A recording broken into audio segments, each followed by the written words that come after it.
You're listening to Chasing Prophecy Radio, where we discuss anything and everything beyond the scope of normal. On UPRN Talk Radio, FM 107.7 in New Orleans and FM 105.3 in Mississippi. If it's unexplainable, we're talking about it. Whether you're a believer or a skeptic, we cover everything where the unknown becomes the known. And now, here's your host, Jenny Nicasio.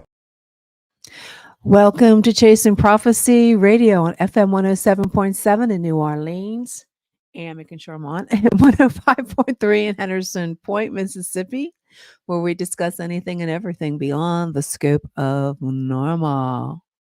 Tonight, we are thrilled to have a very special guest joining us, John Russell. John is a renowned figure in the world of paranormal research. He's an author. He spent years being a psychic, delving into the mysteries that lie just beyond the veil of our understanding, with a keen eye for detail and passion for uncovering the truth. John has contributed significantly to our understanding of the supernatural. Whether it's ghost hunting, exploring ancient myths, or investigating unexplained phenomena, or doing psychic readings, John brings a wealth of knowledge and experience to the table. So tighten your seatbelts, folks, and prepare to embark on a journey into the unknown as we welcome John Russell to the show. So good evening and welcome back, John. How are you this evening? Jenny. How are you doing? It's so nice to be back with you again. I'm looking forward to this evening, and I appreciate you having me back. I'm so glad to have you back. I'm so glad. I mean, we're starting 2024 with you. So, Yep. and we just finished up January, and we're going into, what is this, the 4th of February already? Can you believe it? 4th of February already, yeah. Unbelievable, isn't it? And Groundhog did not see his shadow, so I'm looking forward to spring, sunshine, and some warmer weather.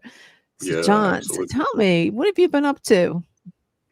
Well, I continue to read for my worldwide clientele, so I do that. I've been a professional psychic over 50 years. I've read for clients in over 40 countries, which just blows my mind. It's just an amazing honor. In the past couple of years, I've done over 170 interviews. So staying very busy with that. A lot of interviews. It's a lot of interviews. And I've got a lot scheduled for this year already and done a lot this year already. I did 7 interviews in January. And I've completed 3 books. 3 books are out. Writing with Ghost Angels and the Spirits of the Dead and Knock in the Attic. And my latest book, 20 Ways to Increase Your Psychic Abilities. I've finished a 4th book, The Crying Tree and the Magic Rock, and that will be coming out this year. Wow. And I'm about halfway through a 5th book, The Cansack Ghost, which will come out either late this year or early next year. Wow. How in the world do you manage to do a couple books at a time? I had a problem just doing one. I hear you. Well, I stay tired a lot. Do you get any sleep? I do. A little bit. A little bit. But I usually wake up like at 3 at the witching hour and then have a hard time going back to sleep. I've been doing that almost every night. Usually 3:03, 3:13. Yeah. It's crazy. And then I have a hard time going back to sleep. And a lot of the times I get up at 4 or 5 a.m. anyways. Yeah. So, I think if you get up early, you get more. If you try to go to bed, they say if you try to get in bed at 10 p.m., you'll fall asleep by 11. And that's like puts you. And if you wake up, say 4:30, 5 o'clock, it's really good because you can do so much within that time that you normally couldn't get done. The house is quiet. I can get up. I can answer my client emails. I can check my schedule for the day. I can, all this good stuff. Peaceful time, though, in the early morning. You get your coffee. Yeah, nice and quiet, nice and dark, and nobody around to disturb you. So, it's good. It's good. You can think. So I just want to let everybody know that this show is sponsored by the United Public Radio. And if you have a if you have a question or comment, let me see. I haven't even looked in to see if there's anybody in the chat yet. I do not believe. I think we're the only ones in it so far. For some reason, I'm not sure. I know a lot of other, streamers and influencers say that the first 5 minutes that no one's in the chat or they can't see, it doesn't start right, or they don't get a notification until it's almost 10 till 10 into the shows. So Oh, how I don't weird. know. I don't know why that is, but it's crazy. But Yeah. well, let's just back up a little. Let's just go. I'm just going to go back. So okay. Where are we? I had some questions for you. Okay, right. so let's talk about. I don't want to your new book. Yeah. The one, how to develop your psychic abilities. We'll do that one first because Okay. Okay. I did not know. I went on your website. I didn't see that one. So, is it out Yeah, yet? oh yeah, yeah. It's been out Oh, it since is. July of last year. Yeah, Oh, yeah. It's wow. on my author website and on my psychic website. There's links to it. Yeah. Okay. So,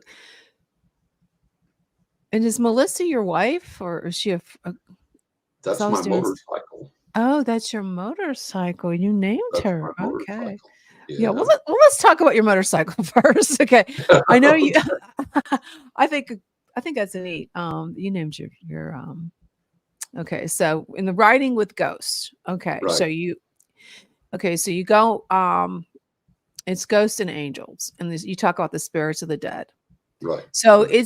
it's a blend with your motorcycle travel and the paranormal Yeah. exploration. So what Right. inspires you to combine these two things, these elements, your bike Well, and your I've been a biker since I was 15, and I started. I became aware of my psychic gift at the age of 6. Started doing paranormal investigations at age 11, and then started reading professionally at the age of 18. So I've always been a biker, always been a psychic. that's And crazy combo. yeah, and the interesting way that this merged was I had shot a TV pilot for the History Channel, which unfortunately never aired. But I Hmm. became friends with my producer, and we continued to work on projects together to try and get me back on the air. And he said, I've had way, way, way over 1,000 paranormal experiences, as we discussed previously. And he said, why don't you take and start a blog online and just put snippets of some of these experiences you've had so that when we approach other producers, we can point them there and they can read and say, okay, this is, Hmm. get a better idea of what everything's all about. So I said, okay. So I started this little blog. And about that time, I began to have paranormal experiences that were related to my bike riding, my motorcycle riding, and then the destinations I went to, and so on and so forth. And they became really intense and very frequent during this time. And they Wow. were so over the top, even for me, even for what I've experienced, that I began to put snippets of those in the blog. But then I looked at it and I said, these things are so incredible, even by my standards, my experiences. These things are so incredible that I've got to write down the entire story of what happened with each one of these episodes, go into detail on it, what I learned Hmm. from it, what it taught me, what it might teach someone else, what it might teach the reader as far as advancing their spiritual walk. And I have to do that and put that into a book. And I thought that's going to be my legacy, is That's a writing good. with ghosts, angels, and the spirits of the dead. So that was the impetus for the first book. That's how that came about. That's neat. I like that combo. So your encounters include not just ghosts and spirits, but also angels and Right. UFOs. Right. Okay. Oh Now yeah. how does the UFOs come into the scene? The UFOs I've experienced since I was around 20, 21, 22, Hmm. somewhere around in there. I had my first UFO experience, and I saw it in broad daylight with witnesses. And what was really funny was up to that point, I didn't believe in UFOs. I'd had all these paranormal experiences. I'd been reading, doing psychic readings for years and years, but I Hmm. just didn't believe in UFOs. I just couldn't cotton on to it until I saw my first one. And then I was like, Okay. okay, now we got to change denominations here. And since then, I've had several experiences with UFOs, a lot of sightings up close and personal, and one with a communication with a UFO, which was really frustrating because, well, when I saw it and I realized it was a UFO and it was very close, I stood up and verbally and psychically, I said to it, if you can hear me, stop and reverse course slightly. And it Oh, wow. stopped and it reversed course slightly. And I was like, holy cow. And then Yeah. all of a sudden it shoots up into it was down real, real low. And it shoots up about to the level of where you look up in the night sky and the 727, 757s are flying over right around that level. And it hovered there a little bit. Then it shot up into the stars, hovered there a little bit, and then shot off into the universe. All of that occurred in less than a split second's time. No noise, no sonic boom, no flames, no nothing. No. Just mind-boggling. And I've discussed with several interviewers, several of my friends, several people I know. I've pondered it myself. It's like, okay, obviously it heard you. Obviously it interacted with you. And then it was kind of like, and everybody's reaction was kind of the same as mine about its departure. It's like, yeah, we heard you. Hey, what's this? Boom, we're out of here. Yeah. Look what we can do. That's what they say. And then nothing, no follow-up, no further attempt at contact, no great mysteries of the universe revealed, no healings, no health. I'm not any better looking. I'm not any richer. So what the heck? Well, you hear a lot of people say that, like, if you have an encounter, so you're a psychic, so you might be able to channel them, you might be able to communicate with them sometime, but you didn't have any experiences like that. Never have been able to. And I'm aware of a lot of people that say that they do. Yeah. A lot of the stuff that they bring through is basically useless. It doesn't make any sense. That's what they said. I've just, I'm one of these. I'm one of the most skeptical psychics there is for all the experiences I've had. And my life is very practical. My readings are practical. They tell people what to do and how to do it to make their lives better. And the experiences that I've had with the paranormal manifestations have not been imagined or hallucinated or meditated or dreamed or whatever. They've occurred on the physical realm, and other people have witnessed them. We've caught them on camera. We've caught them on audio. We've caught them on video. So all of these things. And then I figured out, how does this fit into the paradigm of life? And things have to make sense. Things have to be practical. We can get all foo-foo and out there and imagine anything we want or say anything we want, but does it actually change our lives for the better? And does it actually make our lives better? And if it doesn't, I discount it. I don't have anything to do with it because it doesn't move my life or my client's life forward in any practical way. If it doesn't do it, then you lose it. Yeah, that's it. It's got to work. It's got to work. Yeah. Hi, Cindy. I just saw you in the chat. If you have any questions for John, shoot them at him. Absolutely. So I read that you're a skeptic of other psychics. Yes. Unfortunately, in the religious field, as we've seen from the phony mega church evangelists, and as we've seen in the psychic field, there's a lot of phonies out there. There's a lot of frauds. There's a lot of fakes. There's a lot of phonies. And there are some people that are well-meaning, but they don't know what the heck they're doing, And this is something that I have literally devoted my entire life to. I had my first paranormal experience at the age of 5. Between the age of 5 and 6, I became aware of my psychic gift and began to exercise it. And I had a phenomenal reading comprehension from an early age. So by the age of 8, 10, 11, I was reading adult level books and comprehending them. So I studied everything I could find on the planet about religion, psychology, parapsychology, the supernatural, the spiritual realm, the paranormal realm, the psychic realm. I studied everything I could get my hands on, and I experimented with it. I said, let's see what works and what doesn't. And if I can't make it work, if it doesn't work, I discard it. If it's a theory somebody has and I run it through the grinder as many times as possible and it just don't fly, got to get rid of it, got to discount it. And I saw from an early age in the church, there were people that preached one thing and did the opposite. And there were a lot of people that cheated, on their spouses, on their taxes, in their business, whatever. There were people that stole. There were people that were so disingenuous and dishonest. I said, whoa, wait a minute, something's wrong here, because they're proclaiming adherence to this belief system, but it doesn't change their lives and they're not living it in their lives. And then likewise, I saw that in the psychic realm. There were a lot of psychics out there that, oh, I bought a tarot deck and I read a tarot book. Now I'm a tarot reader, Mm-hmm. and it's like, folks, I have spent 50 years as a professional. I'm still learning. I'm still studying. I'm still trying to get better. I'm still trying to figure things out. And I've seen people that had a year or two experience and they think they're an expert, and I've been doing this since I was a kid. And I mean, I have devoted my life to it, dedicated my life to it, studied like crazy, still continue to study like crazy. And so it perturbs me when I see people go out there and think that they've had a few experiences, they've read a few books, they've talked to somebody. I know what I'm doing. No, you don't. You're a neophyte. You're a beginner. Well, okay, so like I see so many on TikTok. Like I see a lot of mediums on TikTok, and they just go off and they start, oh well, if you put so much money in the chat, blah blah Yeah, blah, I'll do a reading for you. right. And there's a lot of the mediums that there's one in particular, it's a woman. And she's I kind of I feel that she had cancer as a young girl, and Hmm. then she had a Hmm. couple near death experiences, and she says that I'm not sure if she said that she developed these when she was sick or came back from the dead. Right, right. But it's just I don't know.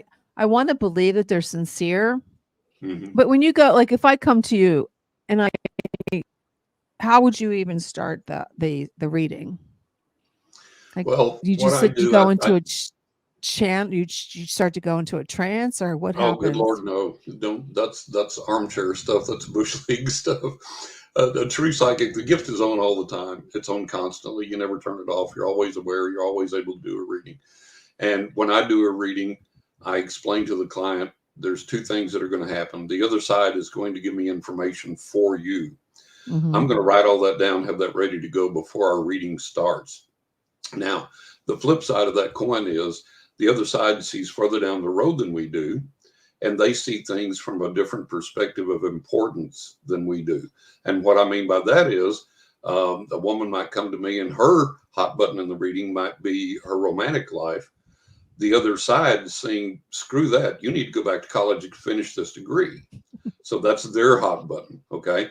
So what I do with my clients, I'll tell them, I'm going to give you everything the other side gives to me, unvarnished, without interpretation. Here it is. That's what they tell you need to do. At the same time, write down your list of questions that you have. And that'll be Mhm. including that romantic issue. And we'll cover that as well. So we cover both sides of the coin. So that way we get the client's questions in, make sure we cover all of those. I make sure that I cover everything that the other side gives me for them. And the reading, I dial them on the phone as soon as they pick up. We have a little small greeting. Hi, it's John. How you doing today? Let's get started on your reading.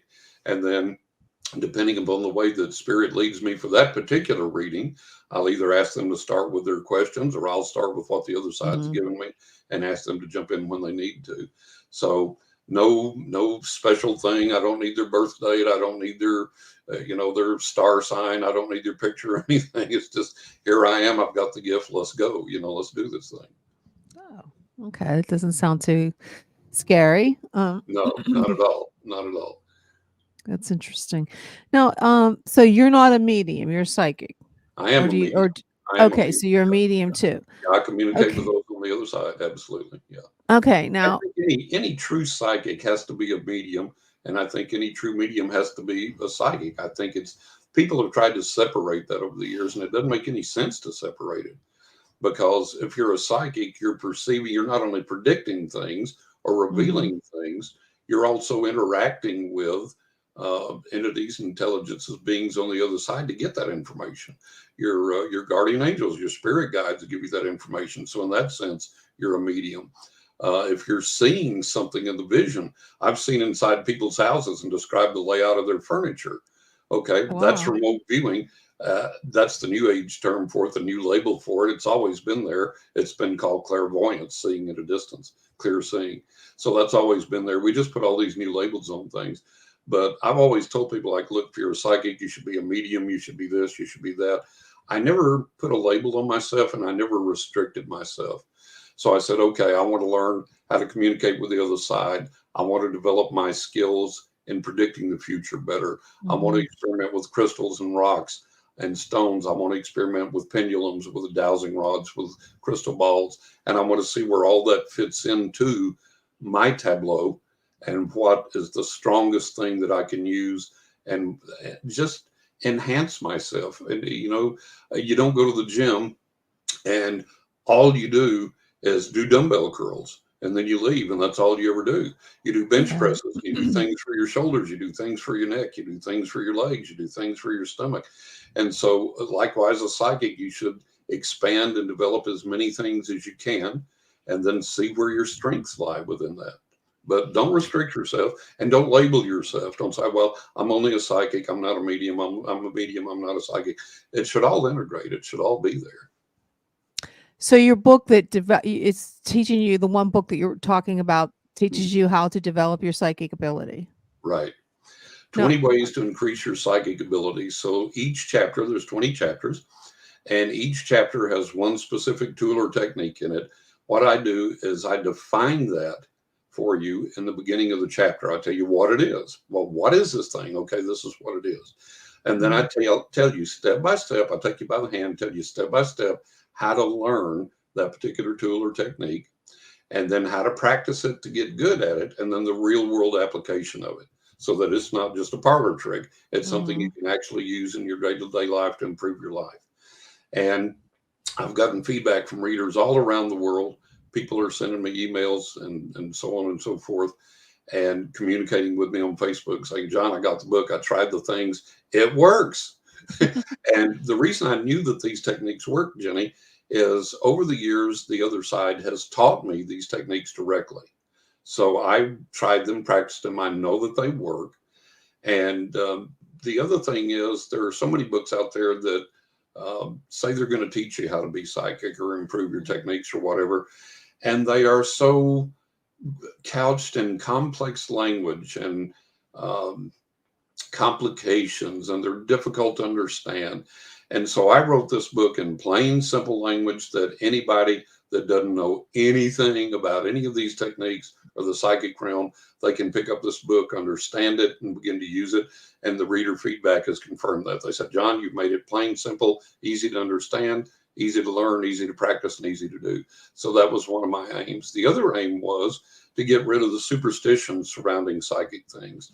That if you're going to perform a certain ritual, you have to have expensive tools, you have to find hard to find herbs, you have to wait till the third month in the year on a Sunday night on a full moon and blah, blah, blah, and wear purple. And no, you don't. It doesn't have to work that way. And I'm proof positive of it. And so are the people that are using the book. I distilled everything down to its basic essence. If you want to learn how to do this, here it is. Here's how to learn it. Here's how to do it. Here's how to practice it. And here's how to get good at it. So it's a very simple book. It's a very practical book. It's a book that anybody can take and use, learn the techniques, and use them to improve their lives, to make their lives better. Yeah. Could you give us, because we really don't want to give the whole book, we want people to go out and buy the book. Could you give us maybe 3 tips or something that's in the book that can help? Yeah, I want to develop my psychic ability. Right. Okay. Let's say, I don't know if this is really psychic ability. Like I had a dream last night about my mom who passed away. And at first she was a little mad at me in the dream. And then towards the, I guess maybe 5 minutes into the dream, she was real happy to see me. Yeah. It's like, okay, what is she trying to tell? Can you learn something from the book or not? Because this is more like. Absolutely. I have an entire chapter on dream interpretation. Oh, okay. Yeah, I have an entire chapter on dream interpretation that people have really been enjoying. And we don't place enough emphasis. So do you think anyone can develop their abilities? Yes, absolutely. And that's why I wrote the book, Cindy. Anybody can develop their abilities. Now, we're all going to plateau. We're all going to advance to different degrees. I have a lot more than most people. And some people are just there's going to be varying degrees that you can achieve. But everybody can develop their abilities. Absolutely. So get the book, Cindy. Work on what you want to. You'll see things develop. Now, having said that, again, it's just like going to the gym. If you want to bench press 100 pounds, you go to the gym, you can only bench press 50 pounds. You keep working until you can get up to 60 pounds, 75, 80, you finally get up to 100. And then if you take a month off, go back to the gym, maybe you can only do 80 now. You can't do 100 anymore. It's the same way in the spiritual world. If you use these tools and techniques, You have to develop them consistently and work on them, focus on them, use them every day, and then you begin to see results. And then if you slack off, it kind of goes retrograde like your muscles do. So yeah, but anybody can develop these. But yeah, the chapter on dream interpretation, our dreams are so much more important than we realize.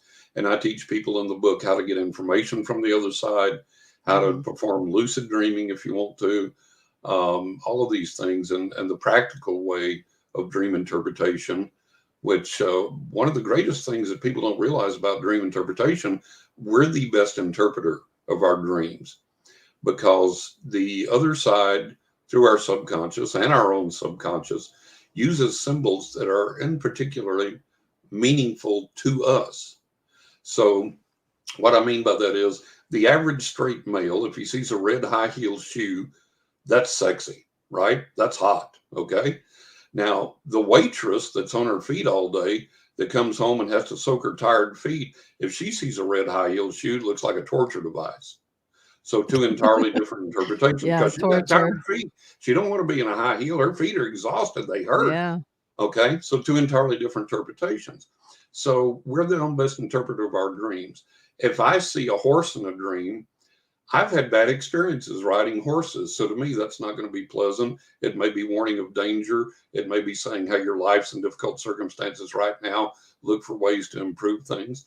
To someone that grew up with horses and is an equestrian and loves horses, they see a horse in a dream, it's going to be the symbol of freedom and love and Yeah. adventure and excitement. So two entirely different things. So one of the things that I teach people in the book, learn yourself, focus on yourself and what the symbols mean to you. Keep a dream diary, and after a while, it's all going to start to make sense and come together for you. There you go. Yeah.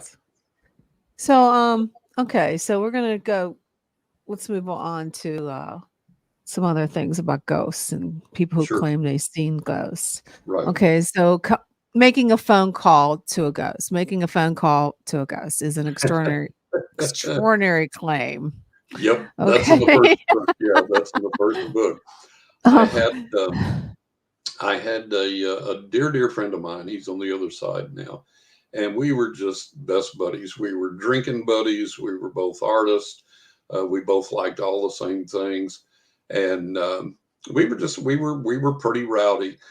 For example, we'd get out at the bar, and I was sitting there beside him, and I turned my head to talk to somebody else, and I felt this warmth in my lap, and I was like, what in the world? And I looked down, and he had tossed a lit match in my lap, and I had to grab a glass of water and douse it out. So these are the kinds of things we did to each other. When people saw us coming, they said, here come the toxic twins. Okay. So we would go our separate ways, get home, and I would usually call him when I got home, and we'd talk for a little bit, and he'd say, well, I'm going to sleep now. I'd say, okay, good night. And then I'd look at my watch and wait till about 20, 30 minutes had passed when I knew he'd be asleep. And then I'd call him and wake him up and blather at him until he cursed me and hung up on me. So this is back before cell phones. And you have the cordless phone with the antenna, right? Mhm. That you pulled out. And you had speed dial buttons, and you program numbers in those speed dial buttons. So I had him at this particular speed dial number, right? Because if you're going to harass somebody at night, you want the convenience of punching the button, and there they are, and you get to harass them. So I punched the speed dial button for him, and we talked a little bit, and he hung up. And so I waited about 20, 25 minutes and punched the speed dial button for him again on my phone. The phone rang a couple of times, and this woman picked up. And I was like, what in the world? And I pulled my phone away and looked at it, and I was like, I punched the right speed dial button. Who is this? And I said, well, geez, maybe he's got company or something. He didn't tell me he's going to have a woman over. I said, this is John. I said, is Bill there? And she said, John who? And I said, John Russell. And I said, I'm a friend of Bill's. And I said, I'm sorry, I didn't know he was going to have company. I said, is he there? And she went, so this is John Russell. And I was like, what in the world? And I was like, yeah. And I said, is Bill there? And she said, there's no Bill over here. Over here. Over here. And I was like, I got chills all That's over. scary. I was like, okay. And I said, well, I'm sorry. I said, I know I dialed the right number. I said, and she said, so this is John Russell. And I said, yeah, I'm sorry. I said, you seem to know me, but I don't know you. Who is this? And she went, so this is John Russell. I was like, what in God's name? That's scary. And I said, yeah, I'm sorry, but and she cut me off and she goes, I'm very tired and I'm going to go to bed now. Good night. And hung up. And I was like, oh, no. And I hung up the phone. I hit the exact same speed dial number again. It's the exact same button. And Bill answered.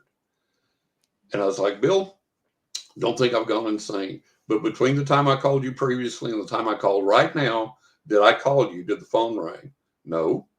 I said, listen, this is very important. I know you're going to think I've gone nuts or drank too much. Just bear with me. I'll explain it tomorrow. Is there a woman there with you now? No. I said, did anybody else pick up the phone than you? He's like, John, what in the world's wrong with you? What's going on? I said, I'll explain it to you tomorrow.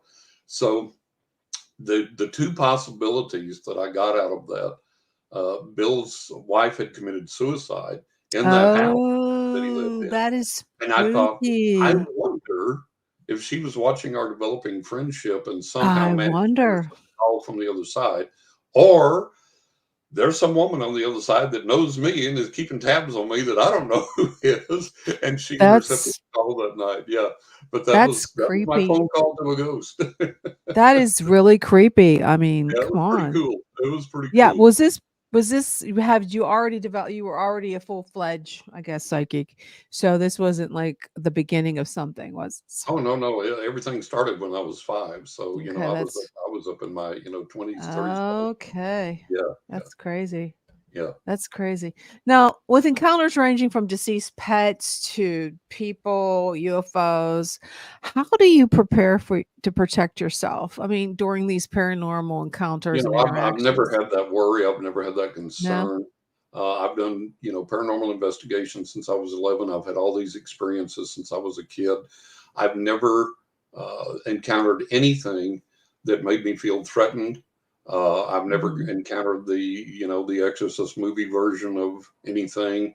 I've never been hit or scratched or bit or threatened or any of that nonsense. It just doesn't happen. And I don't, the only thing that I do, I approach the other side with respect, and the other side gives me respect. And that's one thing that I tell people, all these so-called ghost hunters that you scream at the ghosts and challenge the ghosts and curse the ghosts. They shouldn't do that. They shouldn't do that. How would you like it if somebody come up to your door, knocked on the door and started screaming, yelling at you and cursing at you and challenge you to come outside? You'd either call the police or get a gun and shoot them or get a baseball bat and beat them. So, use the same respect when you're dealing with the other side that you would with your fellow human being, because you're dealing with entities that have intelligence, volition, willpower, memories, emotions, everything else, just like we do, if they were never human. So, and a lot of them have immense power. And so you should approach that with respect and with honor, and don't ask them to jump through hoops. I hate it when people, they put up a REM pod and they say, okay, if there's anybody here, if there's a spirit here, activate the REM pod, and the REM pod goes off. And what do? Do it again, do it again, do it again, do it again, do it again, do it again. It's like, you're not dealing with a trained monkey here. You're dealing with an intelligent being. So approach the other side with respect. Don't go in with these preconceived notions that everything's dangerous or malevolent or whatever. I've investigated a lot of these and been called in to investigate or to help people that have had experiences that they thought they had been attacked or this, that, and the other, and whatever. I'm not saying this is the case every single time, but in the majority of cases that I know of that I've dealt with or investigated, people have misinterpreted what they've experienced, or there has been drug use involved, or there has been mental illness involved, emotional disturbance involved, superstition involved, a knee-jerk reaction from their religious upbringing. And so that's where everything becomes malevolent, demonic, dangerous, or whatever. And it's not. There's not a demon out there behind every bush waiting to get us. You're not going to get my book and start using these techniques and open up something you can't control or whatever. And as far as people think, well, I'll get an attachment. Guess what? You already got attachments. Just like we're sitting here right now, everybody on this planet There's radio waves going through the air right now, passing through your Hmm. body, passing through your house, passing through your room. You're not aware that they're there, but they're there. And if you get a radio and you plug it in, you tune the dial, you're going to, oh, there's country music coming in here. Turn the dial again. Oh, there's jazz. Turn the dial again. Oh, there's death metal. Turn the dial again. So just like that, guess what? We have spirit beings around us all the time in the invisible realm. So people, oh, I'm going to get an attachment. Guess what? You already got an attachment. You got spirit guides around you. You got your deceased loved ones around you, keeping an eye on you. You may have your deceased pets around you. You may have entities from other realms around you that keep an eye on you or watch over you or whatever. So, don't have these fear. Don't go into it with these preconceived notions of fear, and don't believe that what you see on the Ghost Hunter shows is realistic, because it's not. Lots of these shows fake evidence. I've talked to some of the on-air talent on some of these shows, and they told me they were asked if they could scream and jump, run out of the room, or work up a cry, or whatever, and maybe they would insert something to provoke that later down the line in Hmm. editing or whatever. So it's just, look, the Ghost Hunter shows are not everything like it's really cracked up to be. So don't get into that mindset. I was going to ask you, because how do you know that these, like, you're talking to a deceased member of someone's family? How do you know it's not like a demonic entity that's trying to trick you? Well, if you get good and helpful information from that, let's go back to the Bible. Okay. They accused Jesus of being in league with the devil or being the son of the devil, right? And Jesus said, if the devil works against himself, his house is divided and he can't stand. So if the devil's doing good works, he's going against your basic concept of what evil is. And so how can he continue to influence? So if I'm getting information from a deceased relative in a reading that provides loving, helpful, constructive, and positive information and makes that Hmm. person's life better, how is that demonic? How is that malevolent? How is that evil? It's not. And if there was a being that's their sole purpose was to feed you false information or dangerous information or whatever, then they would do that. But if they're giving you good, positive, helpful information, they're defeating their own purpose by doing that. Yeah, I can see that. That makes a Yeah, lot of sense. Like, why would he give you positive stuff? absolutely. Absolutely. Um, there was one thing I wanted to talk to you about. I know some couple we were having a discussion a few nights ago. People claim, well, they're called sleep ghosts or something like that, where your people claim that maybe they're in the same room and they Mhm. see the person walk by, but the person's sleeping upstairs. Yeah. What did you ever hear anything like that before? Yeah. Somebody's doppelganger. And, maybe it's an astral projection of the person while they're sleeping. So it's, we have a lot of experiences like that I've seen people's doppelgangers. One of the most interesting experiences I had, I dated this woman that was a really, really flashy, good looking woman. How I dated her, I don't know. But anyways, I did. And she had not only was very unique in appearance, very pretty and very flashy and very sexy and very over the top. She also had a car that was very flashy, and she had this stuffed animal that she'd put in the rear deck of the car so that if she was in a parking lot, forgot where she parked, she could look for that stuffed animal. Oh, there's my car. So we had been dating a while, and early one morning, I was going down one of the main thoroughfares in town there, one of the main busy streets. Hmm.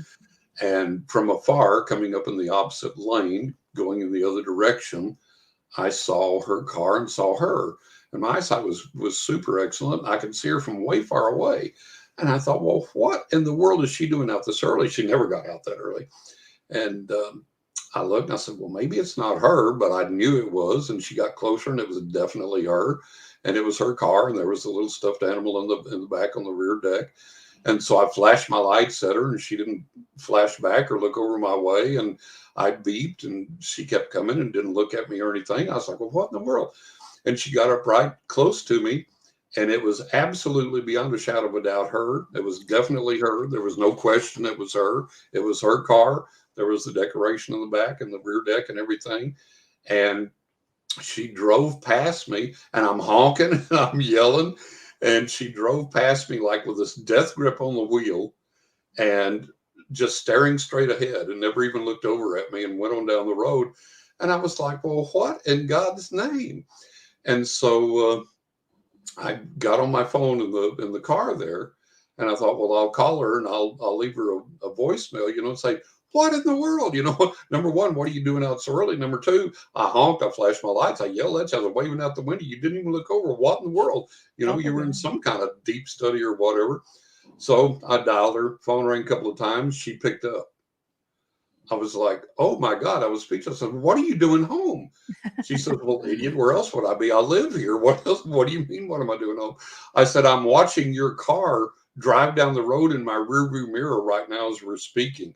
I saw you and your car, and I'm watching it in the rearview mirror as we're speaking. And so we never could figure that one out as to. She says you were crazy. No, she was a believer. She knew all this stuff. So we could only figure out that maybe somehow she was thinking about me and projected something real strongly or whatever. But yeah, it's common for people. Parallel universe. It's sort of like I was watching a movie on the Angel Network called The Shift, and the shifters would go to a different parallel universe.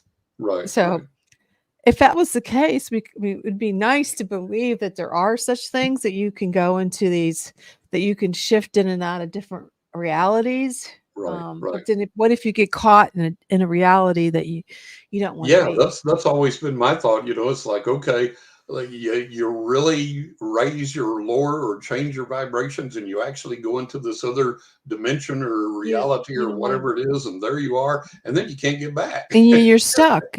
Basically he was stuck in this one parallel universe, and he wanted to get back to his love. Yeah. And he kept on going into different realities, trying to find.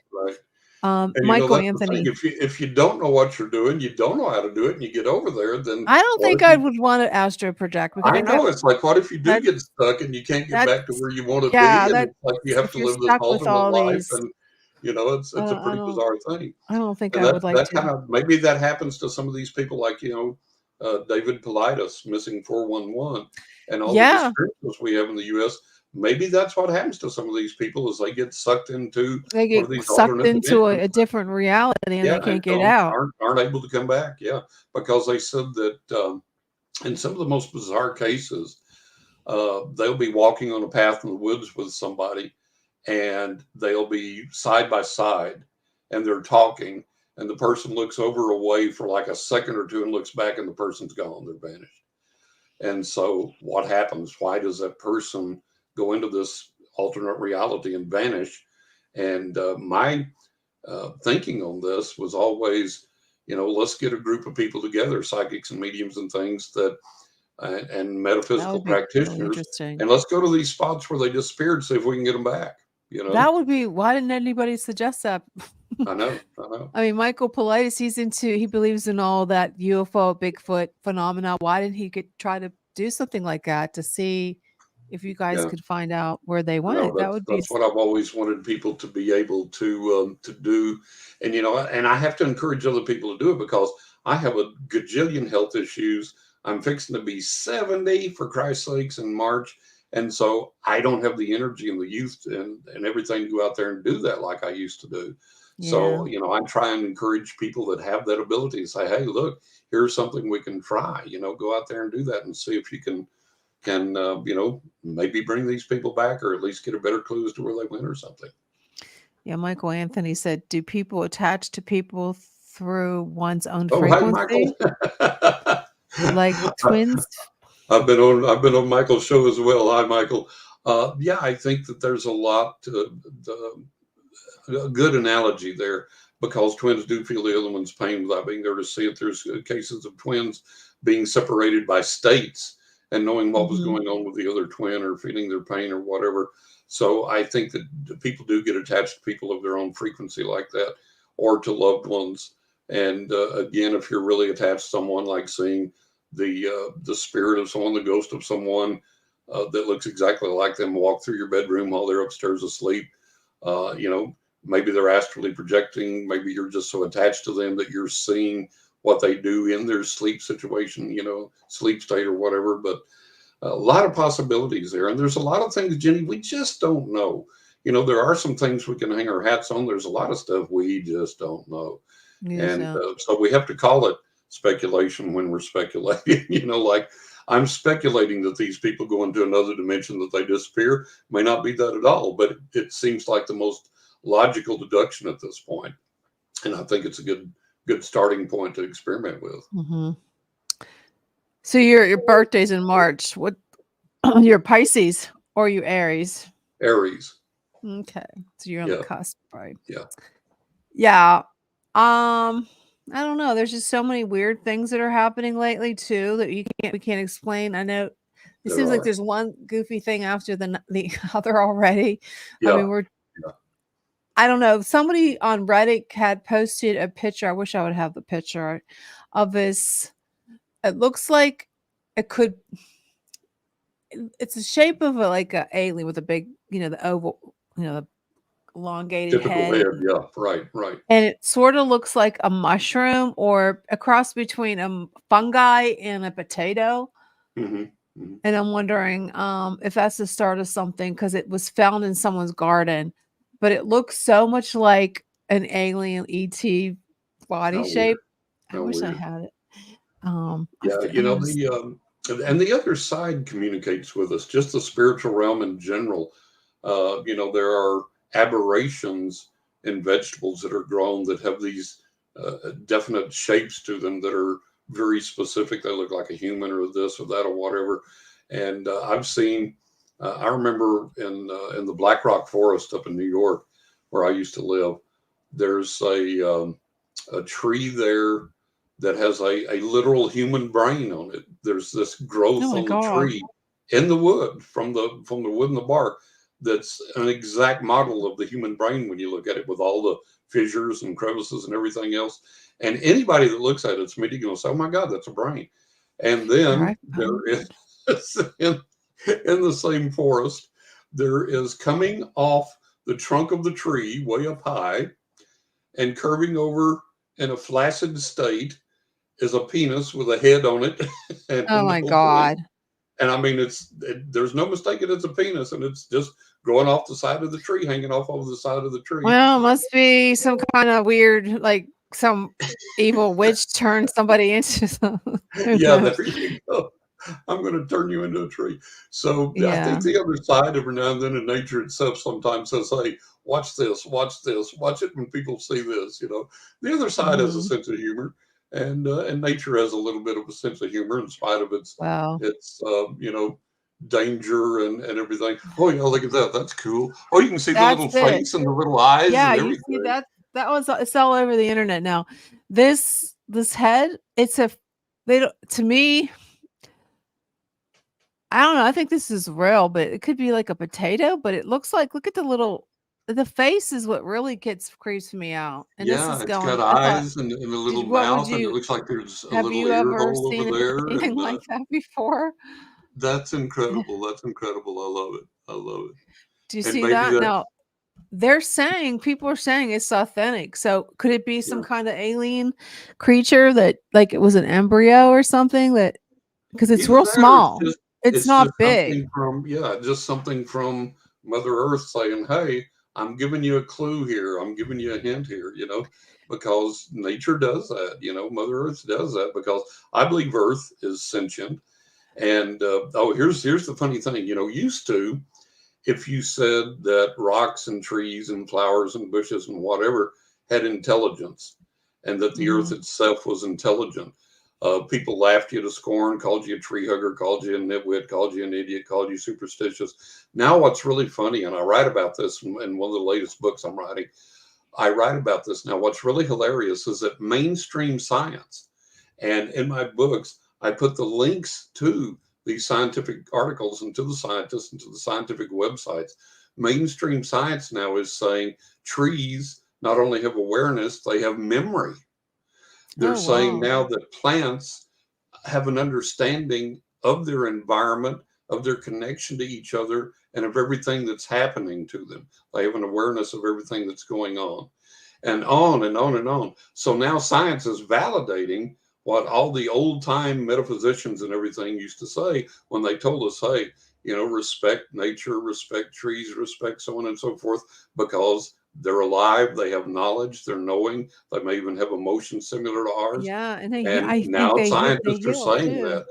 that, scientists are even saying that plants have emotions in a sense that Well, they know when they're being attacked by like well, yeah, because they say that they produce this kind of toxin that can get yeah, you sick from and eating that. they start communicating to the other plants in the area that, hey, this caterpillar is chewing on my leaf or whatever, and Hmm. beware. So it's amazing now that science is proving what psychics and metaphysicians and people have contended all along. Well, yeah, it's like you don't know what's going to happen. I believe they heal, trees heal, the Oh grounding yeah, and all that. When you put your feet on right. the soil, you can feel the energy from the tree Grounding, yeah, roots actually healing you. absolutely, Yeah, definitely. I sleep with a grounding mat. yeah, yeah, I totally believe in it, especially when yeah, I fall absolutely, asleep with. I am so weird. My phone has a EMF protector on it. I don't know if it works or not to protect me because I yeah. think too much EMF shouldn't Yeah, sleep with it. it's interesting. I started doing some research lately because I have a heart condition, and I started doing some research lately. And this is not from metaphysical sites. This is from like the medical sites, like Harvard Med and all these things that you find online. And Mhm. interestingly enough, they're saying that during geomagnetic storms and solar flares and all those things, that they see a statistically significant increase in heart attacks and heart problems during geomagnetic storms and during solar flares. Oh, I So bet. yeah, so this is medical science saying this. So this just reinforces how much we're connected with everything and how we may need to do certain protective things for ourselves to see us through those types of things. Oh, definitely. I think it has an effect because I know when I used to do before I did anything like this on the creative side, I worked in an office and Mhm. I don't know, I have a lot of energy like electricity because I would mess up all the like the copy Yes, yes, machines. yeah, I messed up so many things. So I think my electrical pulse, whatever you want to call it, was messing everything up. We have a yeah. I comment. used to do that. And oh, Kaysen says I know mediums who read the minds of plants and even rocks.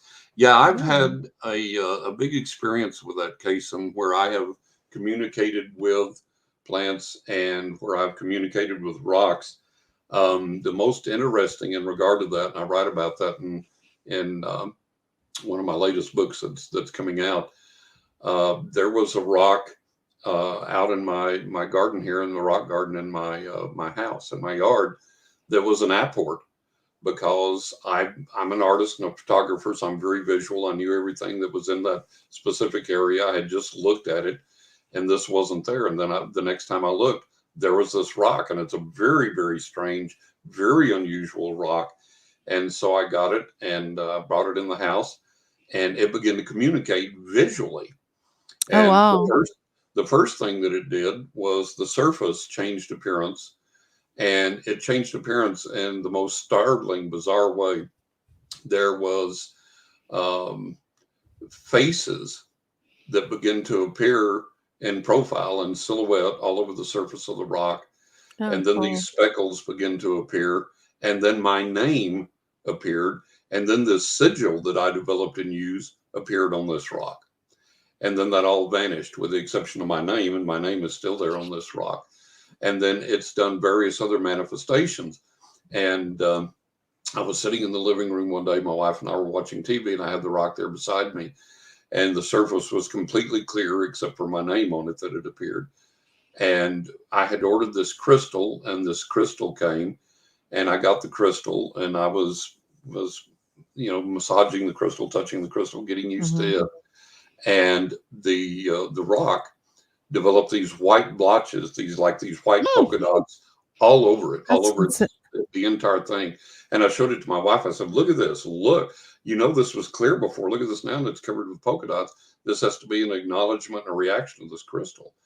And so she freaked out. So we looked at that, and I put the rock down, and I left it there. And about 5 or 10 minutes later, we looked at it again, and all the polka dots were gone. They'd vanished off the rock. So rocks do communicate. That's And this amazing. rock has gone further than just a visual communication and begin to tell me about itself. It presents itself as a male presence, a male energy. It presents itself with knowledge, intelligence, understanding, emotion, so on and so forth. So this has opened up a whole new understanding and exploration for me that I've That's never really had. incredible. Now, I've always had rocks that communicated symbols and things to me, but this is the deepest communication. But there's And some it's kind not- of a living substance in it that we didn't know about. yeah, it's like an intelligence. It's You think a that living rock's thing. just a rock, but it's more than just a rock. It's more than just a rock, exactly. So I always tell people we have to be so aware, so conscious of our world and what's in it, and the Yeah, understanding that these things do especially possess an everything in intelligence. nature. May not be a human intelligence, but it's an Yeah, intelligence. it's You know, nature. Nature's it's wonderful. nature. Yeah. But we have a couple more minutes. I just have to, the last 5 minutes we have together, since you are a psychic, do you see anything in my life?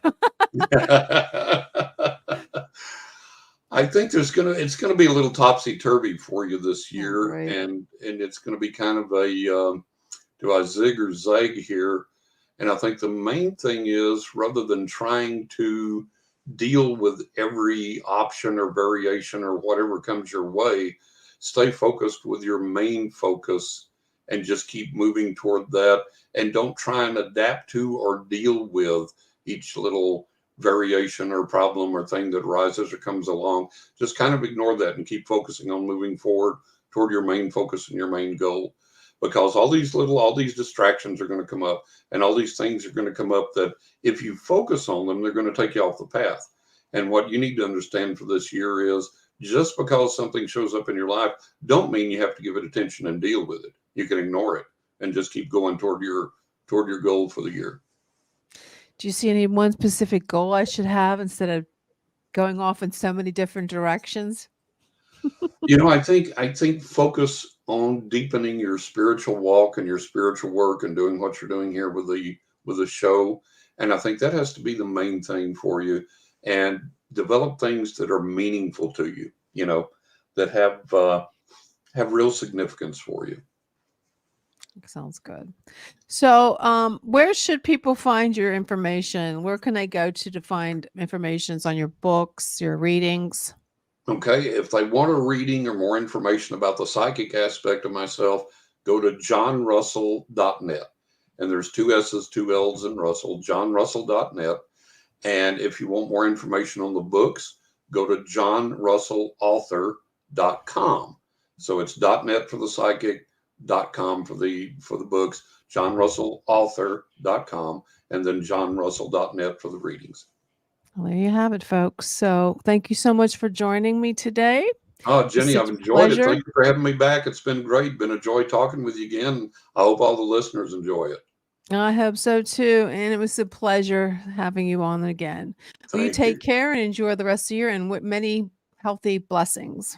Thank you. You too. Great. Well, it was a great show tonight. I'm glad we had him on. So many different things there are going on in my life. I do go in a lot of different directions. I have good night, Kaysen. I have, oh my goodness. It was a really cool experience I had this weekend, so I want to share it. I posted it on my Facebook page. But I went to the Barnes and Noble with my grandchildren and my sons and daughters, and we were just looking for books for the kids. And my daughter-in-law goes, oh my God, your book's here. And I'm like, what book? And I'm like, From the Sky. So it was like, holy moly. That book was published. The first edition was 2012, and then the second edition was 2019, and it was optioned for a movie series with a producer and a screenwriter. But when COVID happened, everything went So it's still option, but we haven't heard anything. And I go, holy crap, is that a sign or something? So I've been going into different directions. I want to write, I want to paint, I want to do so much, and I'm trying to do all this stuff. That's why I asked him, should I just, concentrate on my writing, or should I concentrate on my art? Because I am an artist. So it's like, well, what do I do? It's like my brain's like, but that was a really cool experience to see it in Barnes and Noble. And it was the old edition with the old cover. It has been since redone, and I think it's a better cover. And I also want to let you know, I will no longer be on Sunday nights. This is my last Sunday night, so I'm going to be strictly on Tuesday nights at 7 Eastern. So I hope you guys come back. We have a lot of cool guests coming in March. So I hope you guys can come back, but I got to get off because I don't want to get yelled at because I'm over my hour, and that wouldn't be too cool because Sean Kelly's next. So I just want to say thank you all. Thank you all for joining me tonight. Have a great night. Enjoy the rest of your Sunday. Thank you. See you next time.